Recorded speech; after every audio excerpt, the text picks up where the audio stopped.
Good evening, I'm Krystalle Ramlakhan. Your local news starts right now.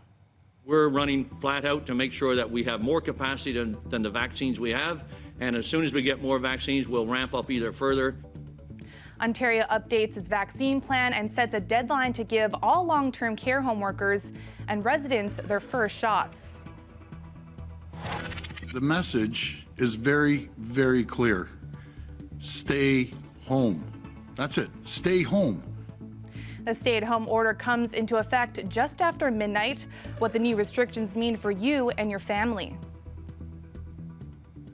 We begin tonight with more details about Ontario's vaccine rollout. The province is providing a timeline on when the most at-risk people should receive their first shot and when the rest of us could get our turn. Lorenda Redekop has more. People in all Ontario long-term care homes stay at home. That's the message from the provincial government. But what are the actual rules that will go into place tonight at midnight when a state of emergency goes into effect in Ontario? It's the second time the government has issued a stay-at-home order to help bring the transmission of COVID-19 under control. But some of the rules aren't clear about what is actually permitted and what will stay open. Sandra Amma has more. What will the lockdown restrict? Despite the tough lockdown measures, the Rideau Canal Skateway should open this winter, but the National Capital Commission says there will be no concession stands, skate rentals, or rest centers. People will be asked to wear a mask when on the ice.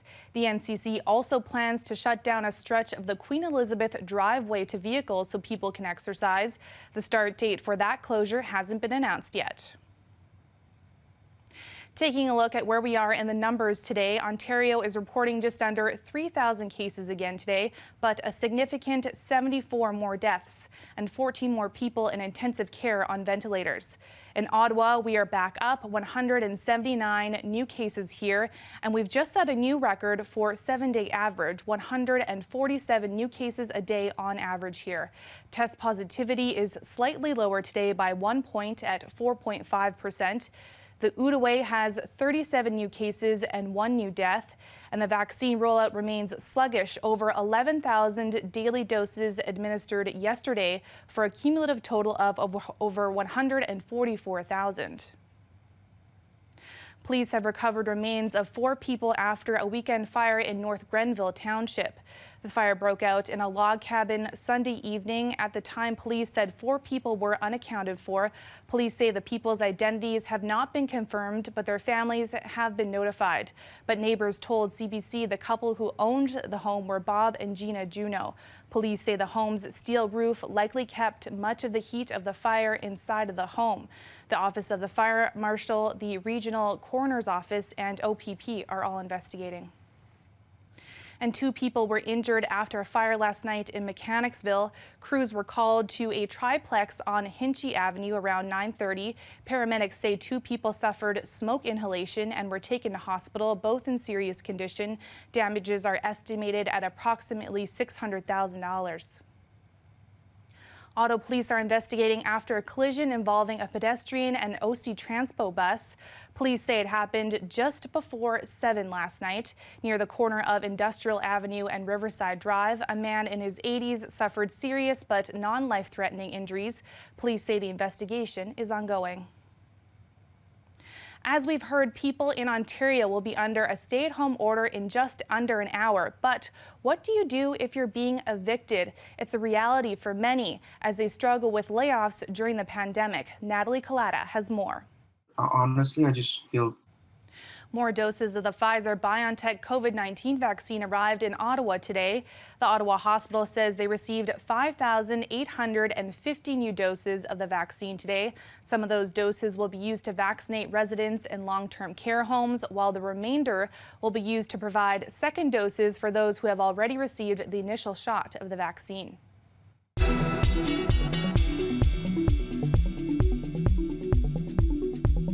Climatologist Ian Black joins us now. Ian, it's looking like it's going to be pretty mild, not a lot of change in the forecast. At least short term is pretty mild, but there are signs of change, and I've got a little bit of something for everybody in my forecast. Councillor Rick Shirelli's court challenge of the Integrity Commissioner's investigation into his conduct is on hold.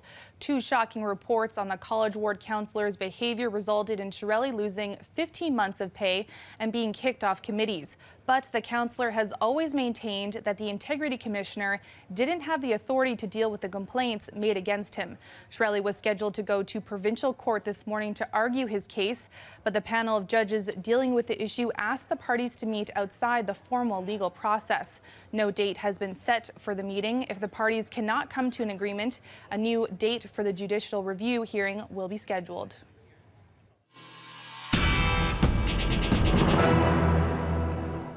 Up next, taking a real look at the impact of all this isolation on seniors. Families of people with dementia say the lack of social contact is significantly hurting their loved ones.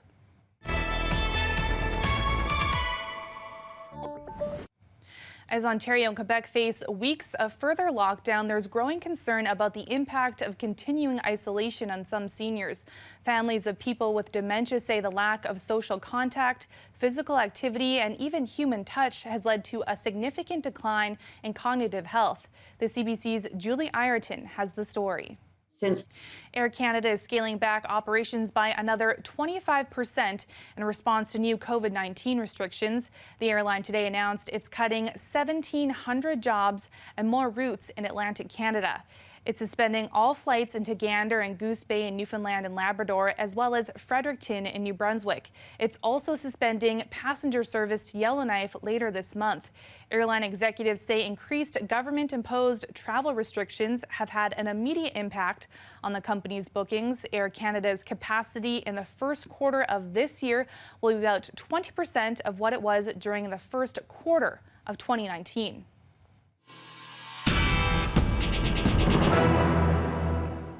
Coming up, we take a final look at weather with Ian Black. Climatologist Ian Black joins us now. Ian, looking ahead to the weekend, we're expecting some snow? Yeah, something we haven't seen an awful lot of this winter. A little bit too early to be talking.